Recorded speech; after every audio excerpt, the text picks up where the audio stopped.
دیکھو بھائی، شب جمعہ ہے، جو 3 کام یاد دلائے جاتے ہیں، سورہ کہف، سورہ دخان اور درود شریف، اس کی پابندی کرے۔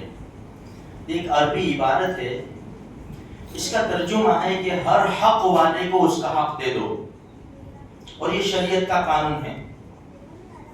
بلکہ گورنمنٹ کی وہ جتنی بھی چیز ہے، یہ قانون ہے کہ ہر حق والے کو اس کا حق دے دو۔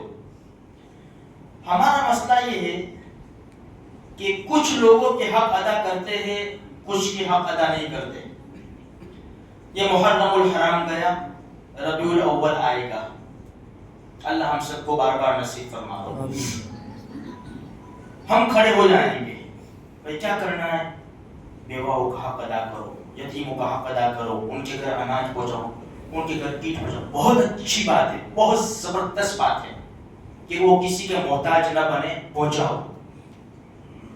ان کا ہی حق یاد رہتا ہے ہمیں، ہمارے رب کا حق کہاں گیا؟ 5 ٹائم کی نمازیں کہاں چلی گئی؟ اتنے سارے اللہ کے احکام، پیارے نبی صلی اللہ علیہ وسلم کے طریقے، سنتیں کہاں چلی گئی؟ انصاف سے ہمیں کام لینا چاہیے۔ اگر ہمارے ساتھ ناانصافی ہو نا تو ہم کو نہیں اچھا لگے گا، اسی طرح دوسروں کے ساتھ بھی ناانصافی ہو نا، اس کو بھی نہیں اچھا لگے گا۔ ایک باپ جو ہے، باپ ایک اولاد کے ساتھ اچھا سلوک کرے اور بغیر کسی ریزن کے دوسری اولاد کے ساتھ اچھا سلوک نہ کرے، اس کو بھی تنبیہ کی جائے گی کہ اچھی بات نہیں ہے، یہ دونوں تیری اولاد ہے، اچھا سلوک کرے ان کے ساتھ، ان کو ان کا حق برابر سرابر دے دے۔ ہم لوگ انصاف اس میں سمجھتے ہیں کہ مجھے میرا حق مل جانا چاہیے۔ یہ انصاف ہم نہیں جانتے کہ میرے اوپر جن لوگوں کے حقوق ہیں کہ وہ بھی مجھے ادا کرنے چاہیے۔ میرے بھائیوں، سکے کے دونوں بازو کو دیکھو، صرف فائدہ اٹھانا مت سیکھو، فائدہ پہنچانا بھی سیکھو۔ آج ہمارے جو فیصلے اور ہماری ہوشیاری ہے نا، اسی میں سمجھتے ہیں کہ بس میں نے اپنا فائدہ اٹھا لیا، میرا معاملہ ختم۔ یہ اللہ کے رسول کی وہ امت ہے جو فائدہ پہنچانا جانتی ہے، فائدہ تو اللہ دے گا۔ کسی کو نقصان میں مت ڈالو، اپنی ہوشیاری یہاں، اپنی صلاحیت، استعداد اسی جگہ پر مت لگاؤ کہ کسی کو بیوقوف بنا کر اب خود فائدہ حاصل کر لو۔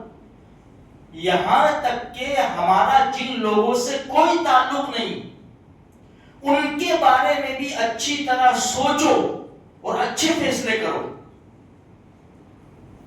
بھائی جس طرح میں نہیں چاہتا کہ میرا حق مر جائے، تو میں دوسرے لوگوں کی نگاہ ایسی رکھوں گا، میں دوسرے لوگوں پر نہیں کہ ان کا بھی حق جانا نہیں چاہیے۔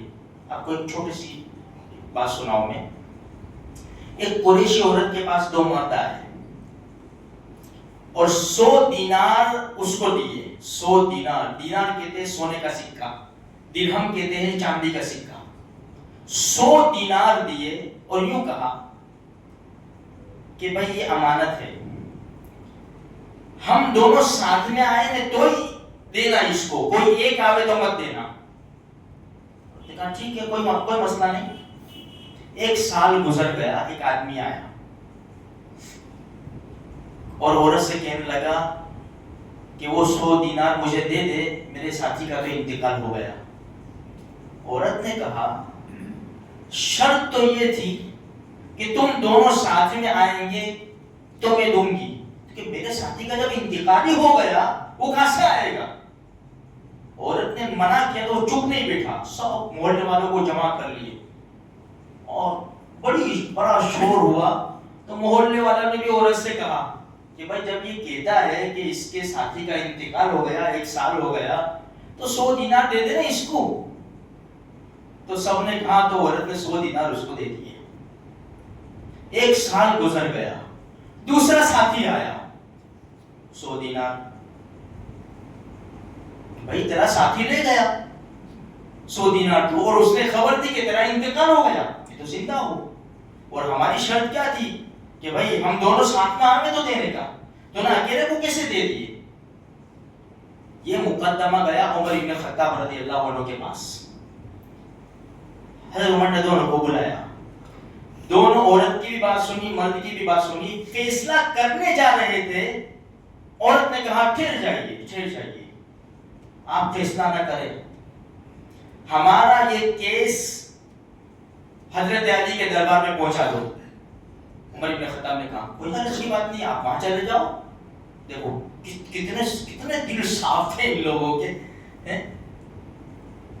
کوئی بات نہیں وہاں چلے جاؤ. جب یہ لوگ وہاں گئے تو مرد نے بھی بات رکھی, عورت نے بھی پوری بات رکھی. حضرت علی بن ابی طالب رضی اللہ سمجھ گئے عورت کے ساتھ دھوکا ہو رہا ہے.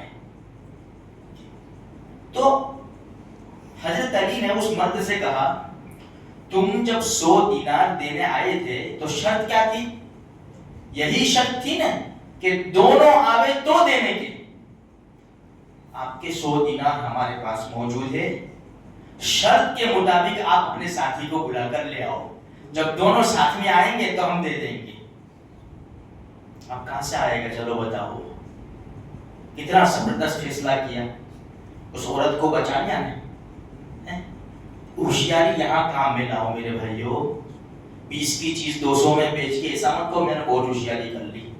کسی کی زمین کا ٹکڑا دبا کر اپنے نام دستاویز کر کے ایسا مت کہو کہ میں نے بہت اونچا کام کر لیا. آپ سمجھے؟ ہاں, تو اللہ کو تو سب معلوم ہے, اللہ کو سب پتا ہے میرے بھائیو. اسی لیے تھوڑا سا فیصلہ اچھا کرو. سب سے پہلے ہمارے رب کا حق ہے, 5 وقت کی نمازیں پڑھو, اللہ کا قرآن پڑھو.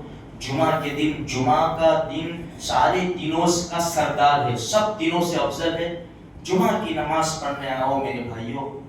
بہترین قسم کا لباس ہو اپنے پاس, جبہ لہنگا ہو, ٹوپی اچھی ہو, من سور کر. قرآن کا حکم ہے یا بنی آدم خذوا زینتکم عند کل مسجد. جب مسجد میں آؤ تو من سور کر آؤ. ایسا دربار کہیں بھی نہیں ہے ہمارے محلے میں. جو مسجد ہے وہی اللہ کا دربار ہے, اس سے اونچا دربار نہیں ہے. تو اللہ کے دربار میں آؤ, جلدی مسجد میں آؤ. آخری وقت جمعہ کے دن مسجد میں آنے کا, امام جب تک منبر پر نہیں چڑھا وہاں تک آخری وقت ہے بس. جب امام منبر کے اوپر چڑھ گیا, وہ فرشتے دروازے پر کھڑے ہوتے ہیں نا, رجسٹر بند کر دیتے ہیں, خلاص اب تم نے جمعہ پڑھی نہیں پڑھی کوئی مطلب نہیں ہے. تھوڑی سی فکر کرو میرے بھائیو, اللہ کہیں سنی بات پر عمل کی توفیق عطا فرمائے.